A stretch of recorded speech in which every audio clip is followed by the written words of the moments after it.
खबर वाराणसी से है। पिछले दिनों बिहार व इलाहाबाद में छात्रों के ऊपर हुए लाठीचार्ज को लेकर बीएचयू के छात्रों में भी उबाल देखने को मिला। छात्र इस घटना की निंदा करते हुए अपने अपने विचार रखे और छात्र नेता अभिषेक ने बताया कि पुलिस के रवैये को लेकर उन्होंने नाराजगी जताई। उन्होंने कहा कि वह लोग छात्र थे, उन्होंने अपनी बात को रखा था और शासन प्रशासन को समझाना चाहिए था क्योंकि वह छात्र थे, अपराधी नहीं थे। क्योंकि छात्र अपनी मांग कर रहे थे तो उनकी बातों को सुनना चाहिए था। जिस प्रकार से लाठीचार्ज किया गया है वह कहीं से भी शोभनीय नहीं है। नमस्कार, मैं कुश कुमार पांडे इस समय वाराणसी के बीएचयू प्रांगण में मौजूद हूँ। जैसा कि आरआरबी द्वारा 2019 में 35,000 नियुक्ति के लिए जो भी वैकेंसीज निकाली गई थी, उसका जो है इन्होंने पहले बोला था कि सिंगल एग्ज़ाम लेंगे, लेकिन एग्ज़ाम के ठीक 20 दिन पहले इन्होंने बोला कि हम मेंस एग्ज़ाम लेंगे। इस पे जो है छात्र आक्रोशित होकर बिहार में उन्होंने बहुत ही ज़्यादा अपनी तरफ से प्रदर्शन किया। उसके बाद पुलिस प्रशासन द्वारा और ये स्टेट गवर्नमेंट की पुलिस द्वारा ये स्टूडेंटों के ऊपर बहुत ही बर्बरता दिखाएगी, जो कि आप सोशल मीडिया पे देखे होंगे किस प्रकार से विद्यार्थियों के ऊपर डंडे से पुलिस ने प्रहार किया। तो आइए आज हम ये भी जानेंगे यहाँ बीएचयू के कुछ छात्रों से कि उन लोगों का इस पे क्या विचार है और क्या सोचना है और गवर्नमेंट के बारे में ये क्या सोचते हैं।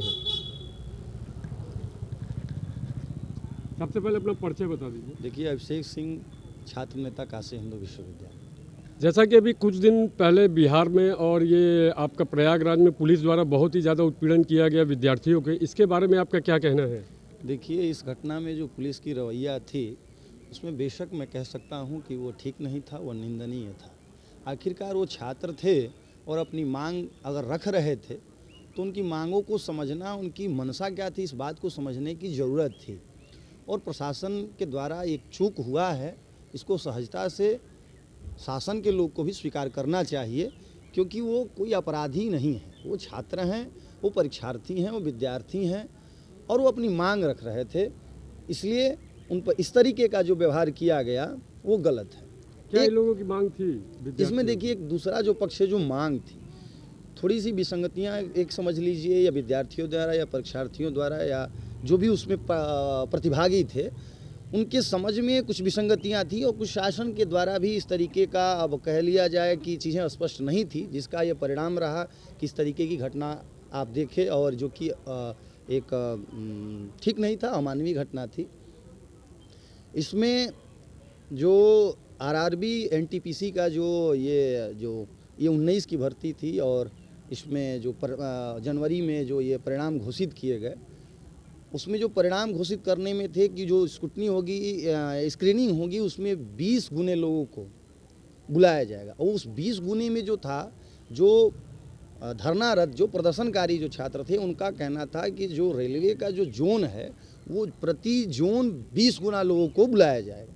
लेकिन जो रेलवे की जो व्यवस्था थी, उन्हें ओवरऑल जो जितने आवेदक थे उसमें उन्होंने 20 गुना जो वो सीटों के पदों के, हाँ नहीं, उसमें एक और ये था कि उसमें जो 10th और 12th का था, उसमें एक और विसंगतियाँ ये शासन के द्वारा ये हुआ और बोर्ड द्वारा कि उसमें 10th, 12th और स्नातक 2 तरीके के क्राइटेरिया दिए गए थे योग्यता के, लेकिन उसमें जो पेपर भी बनाए गए वो समानांतर एक ही इक्विवेलेंट बनाए गए। तो ये भी एक बड़ी विसंगतियाँ थी, इसलिए कि जो स्नातक पास के परीक्षार्थी थे, स्नातक पास विद्यार्थी थे, वो ज़्यादा मात्रा में उसमें क्वालिफाई हुए हैं। तो ये तो एक असंतोष का विषय हो गया कि एक तरफ आप इंटरमीडिएट की योग्यता दे रहे हैं, दूसरी तरफ जो हमारे जो परीक्षा हो रहे हैं वो स्नातक स्तर की हो रही हैं। तो ये एक मामला था और इस पर छात्रों का जो विरोध था वो उचित था, लेकिन इसको पुलिस और प्रशासन को इस चीज़ को गंभीरता से लेना चाहिए था, समझना चाहिए था कि आखिर गलतियां किस जगह पर हो गई हैं, ना कि इस तरीके का घटनाओं का अंजाम देना। क्योंकि यूथ है, यूथ अपनी मांग रखेगा और उसको समझना प्रशासन और शासन की जिम्मेदारी बनती है। और थोड़ा सा चूक कहा जाए जो इस तरीके घटना का अंजाम हुआ। बाकी इस पर एक बोर्ड का, इसमें जांच समिति का गठन हो गया है और जिसमें जो निर्णय आएंगे उसमें यही शासन से आग्रह होगा केंद्र सरकार से कि वो छात्र के, परीक्षार्थियों और जो भी प्रतिभागी हैं उनके पक्ष में आए, इसलिए कि कहीं भी किसी द्वारा किसी के साथ अन्याय ना हो। क्योंकि बड़ी मेहनत के साथ कोई विद्यार्थी, परीक्षार्थी तैयारी करता है, साल, 2 साल, 4 साल उसमें समय देता है, तो उनके भविष्य को ध्यान में रखते हुए साफ सुथरा और अच्छा निर्णय आए जिससे कि उनके साथ अन्याय न हो। और एक दूसरा निवेदन है कि भविष्य में इस तरीके की घटना न हो, प्रशासन द्वारा इस बात पर भी ध्यान देने की आवश्यकता है। जैसा कि सेंट्रल गवर्नमेंट में और स्टेट गवर्नमेंट में दोनों जगह बीजेपी की सरकार, और बीजेपी हमेशा कहती है कि हम युवाओं के साथ हैं और युवाओं को हमेशा जो है रोजगार दे रहे हैं, इस बात में कितनी सच्चाई है?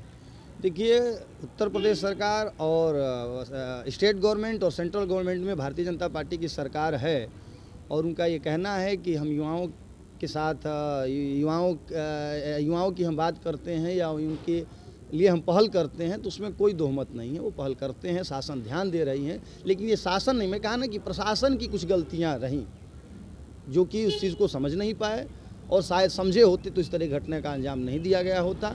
तो ये प्रशासन की लापरवाही है, इसमें शासन को घेरना उचित नहीं होगा। और लेकिन हाँ, ये ज़रूर निवेदन होगा कि आप जो उसमें जो कमेटी बनाए हैं वो इस तरीके का उसमें निर्णय ले जिससे कि किसी भी परीक्षार्थी या किसी भी विद्यार्थी के साथ अनदेखी ना हो और उनके साथ अन्याय ना हो। एक सवाल और है हमारे मन में, जैसे हमारे रेल मंत्री वैष्णवी जी हैं, उनसे अभी इंटरव्यू में ही पूछा गया आज तक में कि ऐसी क्यों घटना हो गई, तो उनका ये कहना था कि 35,000 वैकेंसीज थी जिसमें 1,26,00,000 आवेदन हमारे पास आ गए। अब उनका ये कहना था कि अगर आप एसएससी एग्ज़ाम देख लीजिए, जेई का देख लीजिए या यूपीएससी का देख लीजिए, और पूरा भारत जो है उसमें परेशान हो जाता है।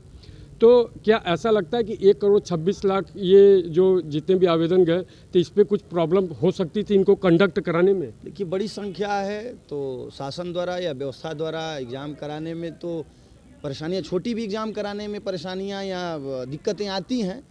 तो इसमें एक बड़ा संख्या था, तो ये उसमें ये नहीं कहा जा सकता है कि दिक्कतें नहीं होंगी, लेकिन शासन और व्यवस्था अगर मेरा भी ये कहना था कि अगर दिक्कत होता है, जैसे कोरोना काल में ही आपका बिहार का चुनाव हुआ जिसमें 4,92,00,000 की आबादी थी, आपका असम का 1,91,00,000 की आबादी थी, उसके बाद एक और स्टेट आपका वेस्ट बंगाल था, वहाँ करीब 5,92,000 की 5,92,00,000 की आबादी थी।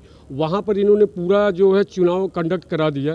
तो ये चीज़ है कि जैसे युवाओं के लिए ऐसी समस्या आती है कि 1,26,00,000 आवेदन आ गया और ये नहीं करवा पा रहे हैं। मैंने कहा ना कि 1 करोड़ नहीं, उससे अधिक की भी संख्या।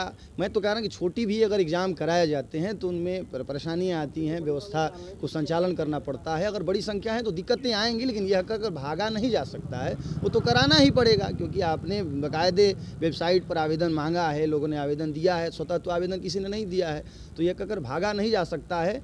एग्ज़ाम कराना चाहिए। हाँ, जो उसमें दिक्कत परेशानी है उससे शासन और प्रशासन का सहयोग लेकर उस विसंगति को दूर करना चाहिए।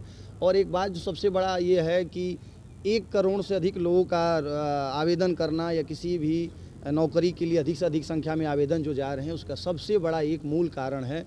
शायद शासन इस बात पर ध्यान दे तो इस सारी समस्याओं से निजात पाया जा सकता है। वो मूल कारण है जनसंख्या पर नियंत्रण होना चाहिए। जनसंख्या पर नियंत्रण होगा तभी जाके इन सारी समस्याओं से उबरा जाएगा। अन्यथा सरकारें कितनी भी पॉलिसियां लाएं, सरकारी कितनी भी नौकरियां लाएं, कम पड़ जाएगा, क्योंकि जनसंख्या पर अगर नियंत्रण आप नहीं करेंगे तो इन छोटी मोटी संख्याओं में नौकरियां लाने और उनकी भर्ती कराने का कोई मतलब नहीं निकलेगा। इसलिए सरकार में जो वर्तमान में विपक्ष के भी जो लोग हैं, ये सारे लोग मिलकर, सारी राजनीतिक पार्टियां मिलकर एक निर्णय ले, जनसंख्या नियंत्रण कानून बनाए, जिससे कि मुझे लगता है कि आने वाले भविष्य में इस तरह की समस्याओं से बचा जा सकता है। अगर ऐसा निर्णय नहीं लिया गया तो इससे भी विभत्स समस्याएं समाज में और देश में आएंगी, ये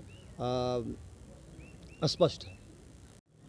अभी हमने अभिषेक जी से बातचीत किया जो कि बीएचयू के ही ये विद्यार्थी हैं। आइए हम दूसरे लोग से भी इस विषय पर राय लेते हैं और इनका क्या कहना है कि ये जो बिहार में और चाहे प्रयागराज में ऐसी बर्बरता पुलिस ने की है, इसके बारे में इनका क्या विचार है। सर, अपना परिचय बता दीजिए। जी, मेरा नाम आलोक कुमार सिंह है, शोध छात्र काशी हिंदू विश्वविद्यालय। अभी जो बिहार में और ये प्रयागराज में पुलिस द्वारा बर्बरता की गई विद्यार्थियों के ऊपर, इस पर आपका क्या विचार है। देखिए, ये तो विद्यार्थी हैं, विद्यार्थियों के साथ गलत हुआ है, विद्यार्थियों के साथ ऐसा व्यवहार नहीं करना चाहिए। और जो आप एप्लीकेशन फॉर्म एनटीपीसी की कर रहे हैं, इस पे एक चीज़ सरकार को सोचना चाहिए कि आप चाहे इंटर या फिर बीए के छात्रों को बोल रहे हैं कि आप फॉर्म भर सकें, तो उस पर उनका क्राइटेरिया निश्चित हो कि अगर आप 65 या 70 नंबर पास कर सकते तो आप दूसरे एग्ज़ाम में बैठेंगे मेंस में, नहीं तो नहीं बैठेंगे। बहुत से छात्र ऐसे हैं कि इनको पता ही नहीं कि हम कितना नंबर लाएंगे तो हम मेरिट में आएंगे। और जो 20 लाख लोगों की बुलाने की बात है, छात्रों को भी एक ऐसा नियम बनाना चाहिए सरकार से, और छात्रों को सोचना चाहिए कि जहाँ पे इंटर के लोग हैं सिर्फ इंटर का भरे, बीए के छात्र पास आउट है ग्रेजुएशन करके तो वो सिर्फ अपना भरे, दोनों का मैचिंग न हो पाए, ये भी एक बहुत समस्या है। ये बर्बरता पे आप क्या कहेंगे? जैसे कि गवर्नमेंट भी है और गवर्नमेंट जो है बच्चों के लिए ऐसा चीज़ क्या है, मतलब बच्चों के ऊपर तुरंत लाठी चार्ज कर देना, ये सब चीज़, तो क्या ये चीज़ सही है? जी नहीं, ये तो छात्र है, छात्र आप ही के भारतवर्ष के भविष्य हैं, तो छात्रों के ऊपर ऐसा दबाव बनेगा, डर बनेगा, ये चीज़ नहीं होना चाहिए। हाँ, छात्र को भी सरकारी संपत्ति को नुकसान नहीं पहुंचाना चाहिए, उनको अपनी बातों को गांधी आंदोलन के जरिए जायज़ तरीके से समय लेके सोच समझ के करना चाहिए, लेकिन बच्चों को मारना पीटना नहीं चाहिए, ये एकदम जायज़ नहीं है। जैसे कि अभी कुछ दिन पहले मैंने भी बताया कि हमारे जो रेल मंत्री हैं वैष्णवी जी, उन्होंने बोला कि 35,000 का वैकेंसीज था जिसमें 1,26,00,000 के करीब आवेदन आ गए, तो हम इसको हैंडल नहीं कर पा रहे। इसमें आपका क्या कहना है? देखिए, हैंडल की बात नहीं है, जब आपके पास इतनी वैकेंसी आएगा तो उनको आप कई शिफ्ट में और करा सकते हैं। आप सब जगह इंटर कॉलेज है, सेंटर है, उसको ऑनलाइन भी करा सकते हैं, ऑफलाइन करा सकते हैं। जहाँ जहाँ पे चुनाव हुए वहाँ तो सेंटर बने, तो आप और केंद्र को अधिक कर दीजिए। 4 शिफ्ट में हो रहा है तो उसको 6 में 8 में डिवाइड करके बांटते रहिए, आपको ये समस्या तो आनी नहीं चाहिए। सबसे रेलवे को आप क्या संदेश देना चाहेंगे ये सब विषयों पर? हम रेलवे को साफ शब्दों में संदेश देना चाहेंगे कि जो आप विज्ञापन निकालने के समय नोटिफिकेशन बना रहे हैं उसको आप खुद देखें, और जो विद्वानों की टीम है उनसे फिर से दिखाए कि सर देखिए विज्ञापन में और क्या उचित मार्गदर्शन मिल सकता है। विश्वविद्यालय के इसमें प्रोफेसर को गाइडलाइन में शामिल करें और उनसे साफ शब्दों में लिया जाए कि नहीं, जो इंटर का विज्ञापन पास आउट है इंटर के लिए रहेगा, जो ग्रेजुएशन के लिए उतना। और सबसे ज़रूरी चीज़ हम कहेंगे कि अगर आप 100 नंबर का एग्ज़ाम ले रहे तो आप उसको एक पास करने का एरिया बनाइए कि हाँ आपका 60 नंबर आ गया तो आप पास आउट है, मेंस में रहेंगे। इससे क्या है कि छात्र लोगों का समय 1 साल 2 साल बर्बाद होता है इसमें सोचने के लिए कि हम अगला एग्ज़ाम की तैयारी करें कि हम इसी के मेंस में बैठेंगे। तो ये रेलवे बोर्ड को ज़रूर सोचना चाहिए। तो आने वाले समय में अगर ये जो भी बिहार में या प्रयागराज में ऐसा जो बर्बरता हुई पुलिस के साथ, और अगर ये जो सांप्रदायिक चीज़ हो रही हैं अगर ये बढ़ती हैं, तो क्या बीएचयू के स्टूडेंट भी इसमें पार्टिसिपेट करेंगे क्या? जी नहीं, बीएचयू के स्टूडेंट पार्टिसिपेट नहीं ऐसे चीज़ों में कर रहे हैं। अगर करेंगे भी तो उनका आंदोलन गांधीवादी तरीके से होता है, ये नहीं कि सरकारी चीज़ों को नुकसान पहुंचाकर। यहाँ पे छात्र उससे भी ज़्यादा आंदोलन करते हैं। यहाँ पे आवासीय छात्रों की संख्या काशी हिंदू विश्वविद्यालय में लगभग 34,000 है, लेकिन फूक शासन के चीज़ों को कभी नहीं करते हैं, उससे बड़ा आंदोलन खड़ा करते हैं, ज़्यादा दिनों तक चलता है, लेकिन सामाजिक तौर पर किसी को भी नुकसान न पहुँचे और जो चीज़ें हैं वो सही चीज़ें पे चले, गांधी आंदोलन करे, इस पे संपूर्ण एकदम छात्रों का सहयोग रहेगा। Thank you.